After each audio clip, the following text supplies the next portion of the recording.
Hello friends, आज हम अपनी क्लास 12th की पोएम करेंगे जिसका नाम है कीपिंग क्वाइट, जो किसने लिखी है? पेब्लो नेरूडा ने। तो पेब्लो नेरूडा हमारी इस पोएम की पोएट हैं। तो सबसे पहले हम अपने पोएट के बारे में जानेंगे।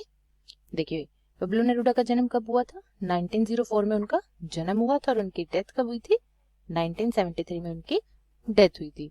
जो पेब्लो नेरूडा है उनका ये पेन नेम है। उनका रियल नेम क्या है? नेफ्टली रिकार्डो रेइस बसल्टो। उनका रियल नेम क्या है? नेफ्टली रिकार्डो रेइस बसल्टो।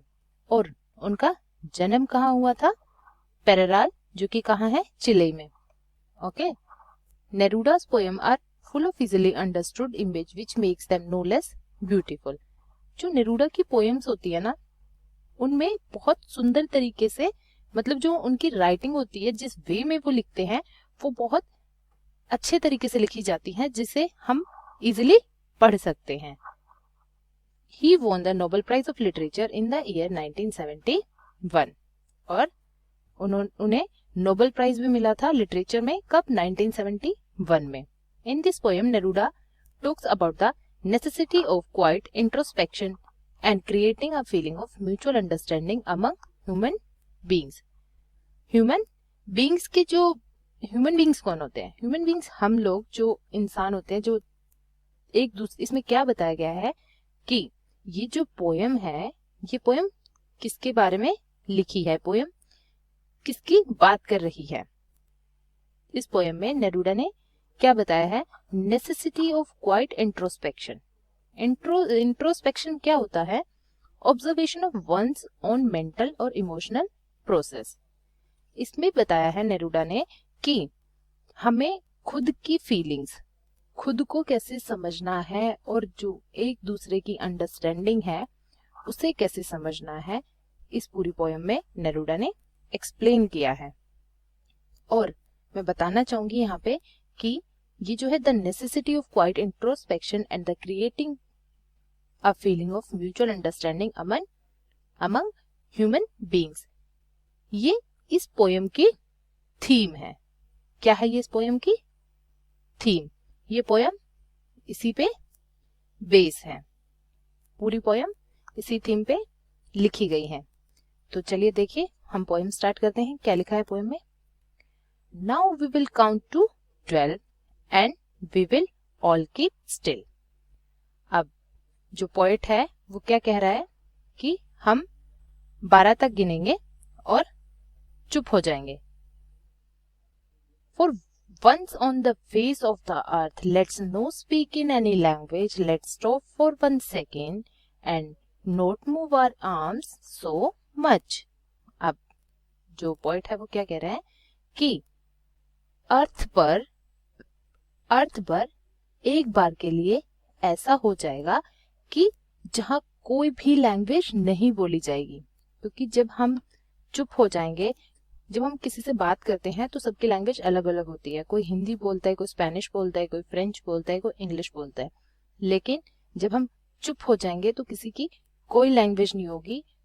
अर्थ पे ये एक बार ऐसा हो जाएगा। Let's stop for 1 second and not move our arms so much. और पोइट क्या कह रहे हैं कि उस 1 सेकेंड के लिए हम रुक जाएंगे और उस 1 सेकेंड में हम अपने आर्म्स यहाँ पे किसको बोला गया है कि जो हमारे व्हीकल्स है, वेपन्स हैं, हम उन्हें भी मूव नहीं करेंगे। उस 1 सेकेंड में हम बिल्कुल शांति से खड़े हो जाएंगे। और नेक्स्ट देखिए क्या लिखा हुआ है। It would be an exotic movement without rush, without engines, we would all be together in a sudden strangeness. और जो पॉइंट है वो क्या कह रहा है कि वो कौन सा मूवमेंट होगा? Exotic movement. एक्सोटिक मूवमेंट से मतलब यहाँ पे क्या है? यहाँ पे एक्सोटिक का मतलब है अनयूजुअल, कि स्ट्रेंज। एक स्ट्रेंज सा, मतलब एक स्ट्रेंज मूवमेंट होगा जब वहां पे ना तो रश होगा, ना तो भीड़ होगी, ना ही इंजन्स होंगे। मतलब कि जब हम सारे रुक जाएंगे तो भीड़ भाड़ नहीं होगी, क्योंकि हम एक जगह पे वहीं पे रुके रहेंगे। लोग बागों की भीड़ इधर उधर नहीं होगी। और जब इंसान ही नहीं होंगे तो इंजन से मतलब यहाँ पे क्या है कि व्हीकल्स भी नहीं चलेंगे। ओके, क्योंकि व्हीकल्स को कौन चलाता है? हम इंसान लोग ही तो चलाते हैं। तो जब वो इंसान ही नहीं चलेंगे तो जो वो इंजन्स हैं वो भी नहीं चलेंगे। We would all be together in a sudden strangeness. और क्या बता रहा है पोइट यहाँ पे कि उस जो वो ये जो अनजान सा मोमेंट होगा, जो एनवायरमेंट होगा, एकदम से हम सारे उस एनवायरमेंट में एक साथ हो जाएंगे। अब नेक्स्ट पैराग्राफ में क्या है देखिए, fisherman in the cold sea would not harm whales and the man gathering salt would look at his hurt hands. जो फिशरमैन है, फिशरमैन कौन होते हैं? जो मच्छी पकड़ता है ना, ये फोटो में आप देख रहे हो ना, जो फिश पकड़ते हैं उनको बोलते हैं फिशरमैन। क्या कह रहे हैं, जो फिशरमैन है उस वो किस मोमेंट की बात कर रहे हैं, जब हम उस एक सेकंड के लिए, जब 12 काउंट करके हम एक सेकंड के लिए रुक जाएंगे, तो वो उस मोमेंट की बात कर रहा है कि उस टाइम जो फिशरमैन है वो भी व्हेल को हार्म नहीं पहुंचाएगा, क्योंकि वो कोई काम नहीं करेगा। और जो सॉल्ट गैदरिंग मैन है, जो कि सॉल्ट इकट्ठा करते हैं, उनको बोलते हैं, सॉल्ट क्या होता है, नमक। जो नमक इकट्ठा करते हैं वो लोग भी एक सेकंड के लिए रुक जाएंगे और वो अपने हाथों को देखेंगे, जो कि सॉल्ट इकट्ठा कर करके उनके हाथों में जख्म है, उन हाथों को देखेंगे। अब देखिए नेक्स्ट पैराग्राफ में क्या है, those who prepare green wars, wars with gas, wars with fire, victory with no survivors, would put on clean clothes and walk about with their brothers in the shade doing nothing. यहाँ पे जो green Wars हैं, ये किसे बोला गया है कि अब यहाँ पे पॉइंट क्या कह रहा है कि ये ग्रीन किसे बोला गया है, यहाँ पे पहले देखेंगे हम, ग्रीन बोला गया है यहाँ पे नेचर को। पूरी ग्रीनरी होती है ना, इसमें बोला गया है कि जो नेचर के साथ वॉर करने के लिए तैयार हैं, जो उस नेचर में, मतलब कैसे कैसे वॉर करते हैं कि उसमें बहुत सारी गैसेस होती हैं, उसमें आग भी लग जाती है, मतलब वेपन्स के साथ सारी, मतलब जो नेचर को खत्म करने के लिए तैयार हो रहे हैं, नेचर के साथ वॉर करने के लिए तैयार हो रहे हैं, उन्हें लग रहा है कि वो उस नेचर को खत्म करके विक्ट्री तो पा लेंगे, वो जीत तो हासिल कर लेंगे, लेकिन वो खुद भी वहां सरवाइव नहीं कर पाएंगे। उन्हें पॉइंट क्या कह रहा है कि उस वॉर को छोड़कर नए कपड़े पहनो। यहाँ पे क्लीन क्लोथ से मतलब क्या है कि न्यू लाइफ में आ जाओ, उस पुरानी वॉर वाली लाइफ को छोड़ के न्यू लाइफ में आओ। और यहाँ पे जो ब्रदर्स हैं, ब्रदर्स किसे बोला गया है यहाँ पे, एनिमी। जो तुम्हारे दुश्मन हैं उनके साथ चलो और एक शेड में जाकर बैठ जाओ और वहां पे कुछ मत करो। What I want should not be confused with total inactivity। अब जो पॉइंट है वो क्या कह रहा है कि मैं ये नहीं कह रहा कि तुम बिल्कुल ही एक्टिविटी करनी छोड़ दो, life is what it is about. लेकिन लाइफ तो काम ही यही है कि हमारी लाइफ का तो काम ही यही है कि हम एक्टिविटीज करेंगे तो ही लाइफ चलेगी। मैं ये नहीं, इसमें पॉइंट बोलना चाह रहा है कि मैं ये नहीं कह रहा बिल्कुल ही इनएक्टिव हो जाओ, कोई एक्टिविटी मत करो, क्योंकि लाइफ तो एक्टिविटीज से ही भरी हुई है। I want no truck with death. और यहाँ पे जो ये I want no truck with death है, ये एक ईडियम है। ओके, यहाँ पे ईडियम यूज किया गया है और पोइट ने बोला है कि मैं ये नहीं कह रहा कि तुम डेथ की तरफ चले जाओ, मतलब डेथ को रिफ्यूज कर रहे हैं यहाँ पे poet. If we were not so single minded about keeping our lives moving and for once could do nothing, perhaps a huge silence might interrupt this sadness of never understanding ourselves and of threatening ourselves with death। और यहाँ पे point क्या बता रहा है कि जो लोग, जिनका सिंगल माइंडेड हो गया है, जो जिनका माइंड सिंगल हो चुका है, मतलब कि सिंगल माइंडेड हो गए हैं। सिंगल माइंडेड से मतलब क्या है कि उन लोगों को क्या लग रहा है कि जैसे लाइफ चल रही है चलने दो, क्योंकि उन्हें क्या लग रहा है कि एक दिन डेथ तो होनी है, तो जो वो चाहते हैं लाइफ में वो कर लें। तो वो अपनी लाइफ में आगे बढ़ते चले जा रहे हैं उस सिंगल माइंडेड के साथ कि एक दिन डेथ तो होनी है, अभी जो करना है वो कर लो। और यहाँ पे पॉइंट क्या कह रहा है, and for once could do nothing, perhaps a huge silence might interrupt this sadness of never understanding ourselves and of threatening ourselves with death. लेकिन अगर हम उस चीज को भूल कर वो जो साइलेंस होगी, वो जो इतनी बड़ी सी साइलेंस होगी, जो हमारा वो सिंगल माइंडेड है, जो हमारी वो सैडनेस है, वो साइलेंस उसको इंटरप्ट कर देगा, जो हमारी सैडनेस है उसको खत्म कर देगा। हम उस क्षण में, उस एक सेकंड में जो हम एक दूसरे को समझ नहीं पा रहे हैं, उस चीज को हम समझ पाएंगे और जो हमारी डेथ का डर है वो हमसे दूर हो जाएगा। अब देखिए, perhaps the earth can teach us as when everything seems dead and later prove to be live.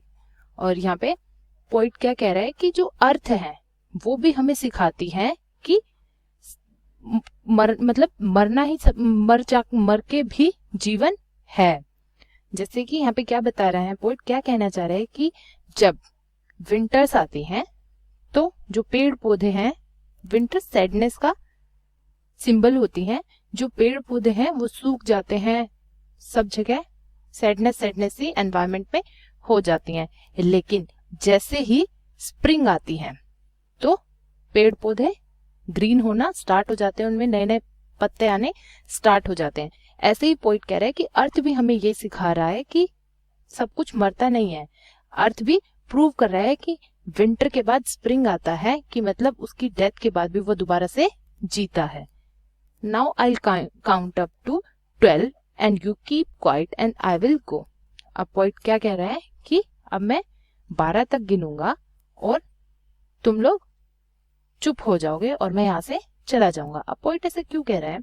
Poet यहाँ पे इसलिए कह रहा है क्योंकि वो यहाँ क्यों नहीं रुक रहा। वो कह रहा है कि मैं तो यहाँ से तुम्हें समझा के चला जाऊंगा और मैं जब और कहीं जाऊंगा तो यही चीज मैं और लोगों को भी समझा सकूंगा, सिखा सकूंगा। ओके, ये थी हमारी पूरी पोएम। अब हम अपनी पोएम के पोएटिक डिवाइसेस देखेंगे कि हमारी पूरी पोएम में क्या क्या पोएटिक डिवाइसेस यूज किए गए हैं। और पोएटिक डिवाइसेस यूज करने से पहले मैं बताना चाहूंगी कि हम एक बार अपनी पूरी पोएम को डिस्कस करेंगे। यहाँ पे पोएट ने क्या बोला था कि हम 12 तक गिनेंगे और फिर चुप हो जाएंगे, और अर्थ पे एक बार के लिए ऐसा हो जाएगा कि हम कोई भी लैंग्वेज यूज नहीं करेंगे और उस एक सेकेंड में हम अपने आर्म्स, जो भी हमारे वेपन्स हैं, जो भी हमारे व्हीकल्स हैं, उनको मूव नहीं करेंगे। और नेक्स्ट टाइम हमें क्या बोला था कि it would B exotic move. वो जो मूवमेंट है वो बहुत स्ट्रेंज सा मूवमेंट होगा, क्योंकि उसमें ना तो रश होगा, ना ही इंजन्स होंगे, ना मतलब ना तो भीड़ भाड़ होगी, ना ही कोई व्हीकल चलेगा। सारे हम उस एक स्ट्रेंज मूवमेंट में एक साथ इकट्ठे हो जाएंगे। जो फिशरमैन है वो व्हेल को बिल्कुल भी डिस्टर्ब नहीं करेंगे, उसको हार्म नहीं पहुंचाएंगे। जो नमक इकट्ठा कर रहे हैं वो लोग अपने हाथों को देख सकेंगे कि नमक इकट्ठा करते करते उनके हाथों को कितनी दर्द होता है। और नेक्स्ट स्टेंजा में क्या था कि जो लोग ग्रीन वॉर्स कर रहे हैं हमारे नेचर के साथ, मतलब हमारी नेचर के साथ, जो नेचर को डिस्ट्रॉय कर रहे हैं, वो लोग ये सोच रहे हैं कि उन्होंने विक्ट्री तो हासिल कर ली है, लेकिन वो खुद भी वहां सरवाइव नहीं कर पा रहे हैं। यहाँ पे पोएट उन्हें कह रहा है कि एक नया दौर शुरू करो, एक न्यू लाइफ स्टार्ट करो, जिसमें तुम अपने ही जो एनिमी हैं उनको भूल कर, उन्हें भाई मानकर एक साथ बैठो और उन्हें ऑब्जर्व करो। और यहाँ पे पोएट क्या कह रहे हैं नेक्स्ट पैराग्राफ में, देखिए कि मैं ये नहीं कह रहा कि तुम बिल्कुल ही इनएक्टिव हो जाओ, क्योंकि लाइफ तो पूरी एक्टिविटी से ही चलती है। और यहाँ पे पोएट डेथ से रिफ्यूज कर रहा है और बता रहा है कि जो लोग हैं उनका जो अब सोच है वो सिंगल माइंडेड हो गई है, क्योंकि उन्हें लगता है कि एक ना एक दिन तो मर ही जाना है, तो सब कुछ जो हम चाहते हैं वो कर ले। वो उसी चीज के साथ जीने लगे हैं। और पोएट कह रहा है कि हम जब साइलेंस होंगे, जो वो साइलेंस है उस चीज को, जो ये सिंगल माइंडेड लोगों के दिमाग में है, ये उसे इंटरप्ट करेगी, जो वो सैडनेस है उसे खत्म करेगी।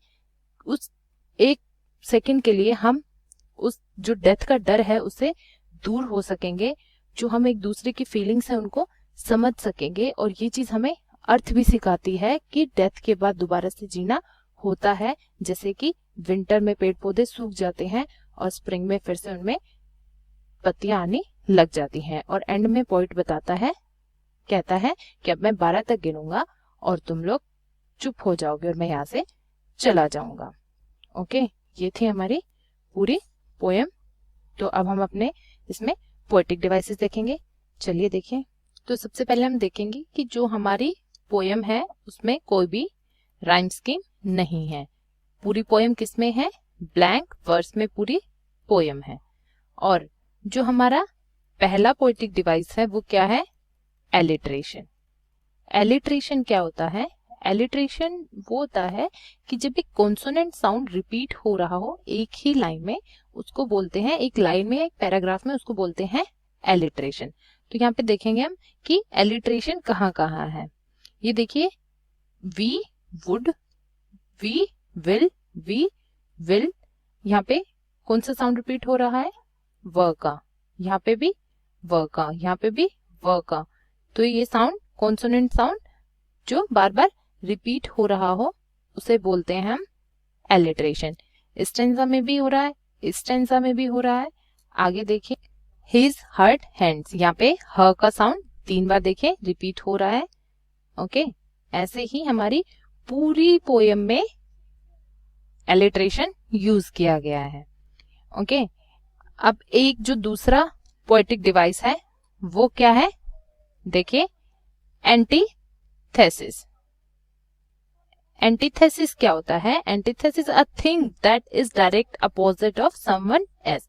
अब देखिए, ऐसी चीज जो कि एकदम से जो चीज हो रही हो और वो उसके एकदम से अपोजिट बोला जा रहा हो, जैसे कि देखिए यहाँ पे हमें पोइट बोल रहा है, now we will count to 12 and we all keep still. अब वो कह रहा है कि हम 12 तक गिनेंगे और फिर एकदम से चुप हो जाएंगे। तो यहाँ पे कौन सा पोएटिक डिवाइस यूज हुआ है, एंटीथेसिस। ओके, और ऐसा ही पोएट ने लास्ट लाइंस में भी बोला है, now I will count up to 12 and you keep quiet and I will go, कि अब हम 12 तक गिनेंगे और फिर एकदम से चुप हो जाएंगे। तो यहाँ पे अपोजिट एक्शन हो रहा है, ये पहले तो बोलेंगे और फिर चुप हो जाएंगे। तो ये सेकंड पोएटिक डिवाइस थी जो हमारी पोएम में यूज की गई है।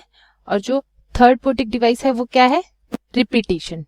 रिपीटिशन का पोएटिक डिवाइस किसे कहते हैं हम, जब एक वर्ड या फिर एक लाइन दोबारा रिपीट हो रही हो हमारी पोएम में, उसे रिपीटिशन बोला जाता है। ये देखिए हमारे यहाँ पे इस स्टेंजा में विदाउट रश, विदाउट इंजन्स, यहाँ पे जो विदाउट वर्ड है वो रिपीट हो रहा है। और ये रिपीट क्यों करते हैं पोएट, क्योंकि उन्हें उस चीज पे स्ट्रेस डालना होता है, उस चीज को अच्छे से एलेबोरेट करना होता है, बताना होता है, इसलिए उस चीज को रिपीट किया जाता है और इसीलिए रिपीटिशन यूज होता है पोएम में। ऐसे ही पोएट ने हमारी फर्स्ट लाइन में बोला था वी विल काउंट टू 12, और ऐसे ही पोएट ने हमारी पोएम की लास्ट लाइन में भी बोला था कि I will count up to 12। तो ये चीज भी रिपीट हो रही है। अभी तक हमने देखा कि हमारी पोएम में 3 पोएटिक डिवाइसेस यूज किए गए हैं। हमारी पोएम ब्लैंक वर्स में है, उसमें कोई भी राइम स्कीम नहीं है। और पहला पोएटिक डिवाइस है एलिट्रेशन, सेकंड है एंटीथेसिस एंड थर्ड है रिपीटिशन। ये थी हमारी पूरी पोएम जो कि हमने डिस्कस की है, हमारे पोएटिक डिवाइस डिस्कस किए हैं, और सबसे पहले ही हमने अपनी पोएम की थीम भी पढ़ी थी। क्या थीम थी, देखिए, the necessity of quite introspection and creating a feeling of mutual understanding among human beings. ये थी हमारी पूरी पोएम की थीम। यहाँ हमारी पोएम खत्म होती है। Thank you so much.